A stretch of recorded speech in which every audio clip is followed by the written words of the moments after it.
This is Talks with Tess. Have a good ride getting great values.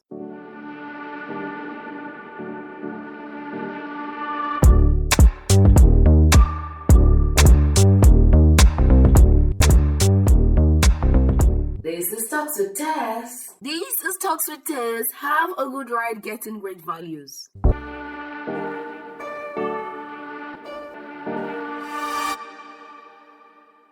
Tick, tick, says the clock. What you have to do, do quick. This is Talks with Tess, and I'm so happy to have you. And that is because we have the opportunity to be learning new things. We also have the opportunity to be rubbing our minds, and then we get to think about things probably in different ways or to have reinforced knowledge. Thank you very much for clicking on the link that brought you here or for pausing to watch what you are seeing on your timeline, right? On Talks with Tess, we just simply talk about the everyday simple matters because, for me, I'm of the opinion and of the ideology that it is the very little things, the ordinary looking things that actually makes up for what life is.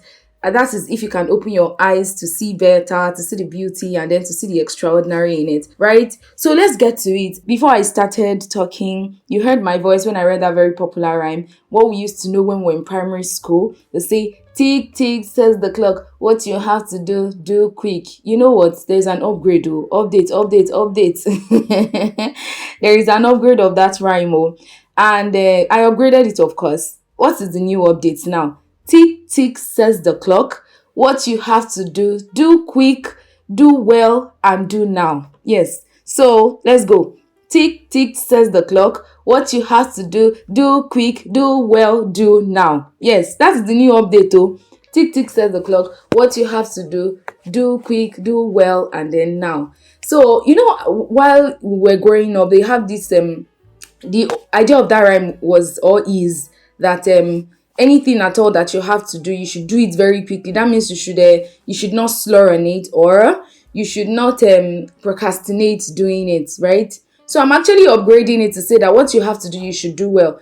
There are so many instances, there are so many cases, there are so many realities of people that get to do things, including myself actually, that we get to do things and we're doing it quick, yeah, but we're actually not doing it very well. We're not putting in our best, or we're not putting in our all, or we're not even up to par, or we're not up to the standard of what that thing ought to be. And so, just like I'm actually preaching to myself loudly right now, yes, I want you to hear the preaching. I want you to hear the preaching that whatever it is that we actually have to do, we should endeavor to do it very well. Like we should endeavor to do it very well, irrespective of whether that thing appears big, whether it appears ordinary, whether it is just something like already a routine that you are so used to doing. Ensure that you are doing it like very well. When I mean very well, you are putting in your best, you are putting in your all into doing that thing, even if it might not even be yielding so much results as maybe expected at first. That thing at all that you are doing, ensure that you are doing it very well. So maybe you are assigned to do a particular duty in any group that you belong to. Ensure you are doing it well. Even in your house, the little chores that you are doing, you are staying alone, and all those things. Your simple house chores of washing your clothes, cleaning your house, and doing all those very little things. Anything at all that you have to do, ensure you are doing it well. You are cooking your food, you are boiling your water to drink. Anything at all, my dear, please, just do it very well. Like, do it well. Don't just do it because let me just do it as per, let me just mark attendance.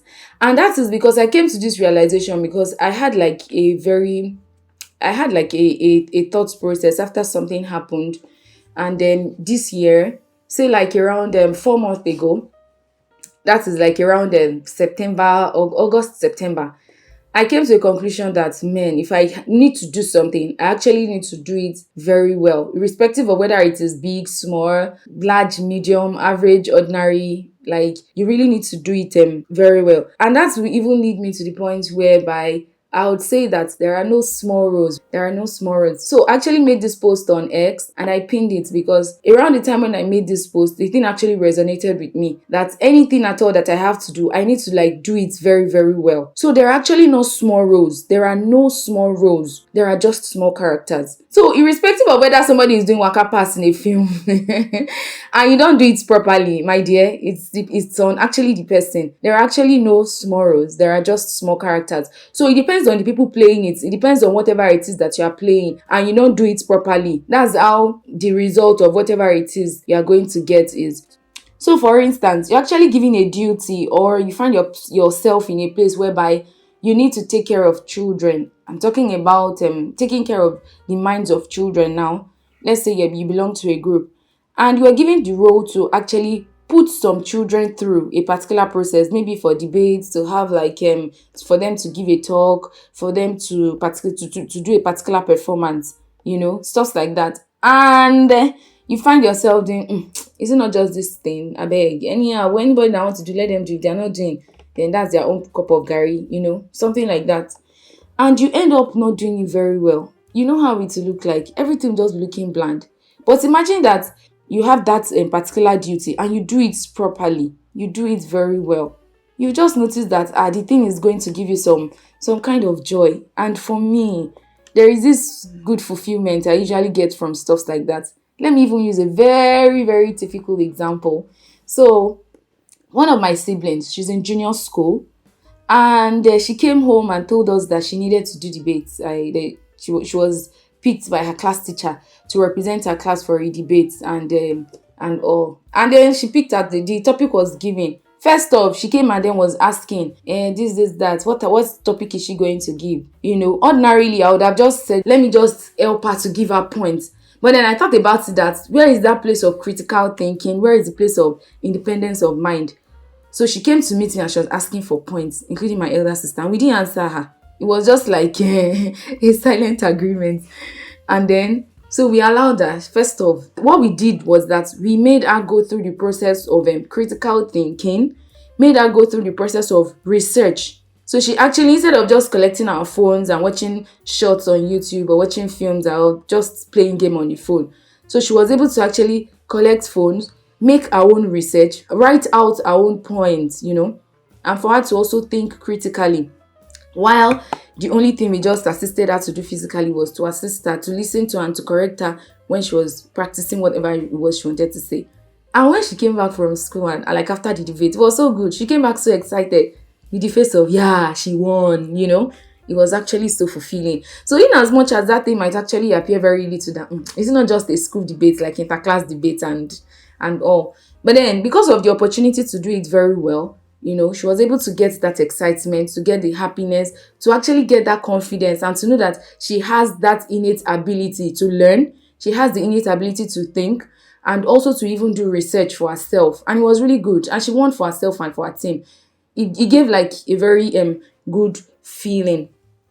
Which brings us down again to the point where I'm just saying that whatever it is that you have to do, please, my dear, my darling, my boss, my sister, my brother, my lover, my lovers, please do it very well. So we've actually we've gone past the level of tick tick says the clock, what you have to do quick.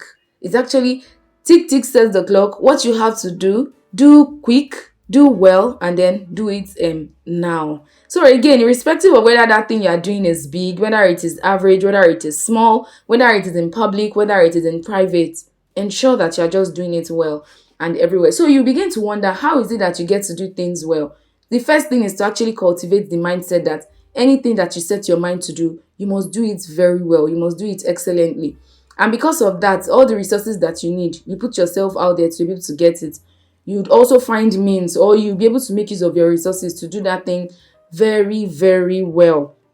Yes, so the first thing is to just reorientate yourself as to this thing I have to do, I must do it very well. Yes, that means you should put your mind to do something very well and not just to do it anyhow. It is anyhow that is actually bringing about the situation that we find ourselves in this country, the situation that we find ourselves in our society, whereby we are actually living in dystopia because of issues like this because people just get to do things anyhow.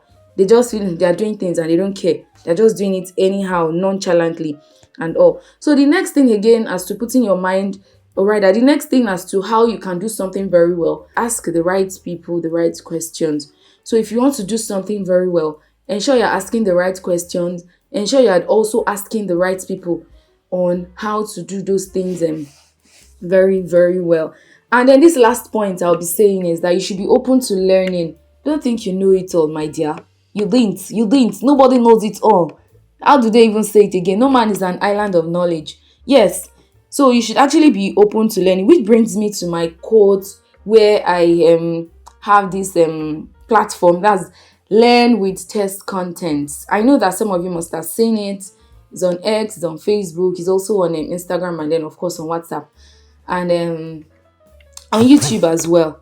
So there is this thing where I get to put out something new for us to learn. And beneath whatever it is that we're learning, there is this long life quote that I already have there, which is you will never cease to have opportunities to learning something new until your dying day, which is just the truth. It is not possible that you cease learning. It's just not possible. Like every day of your life, you have to keep learning.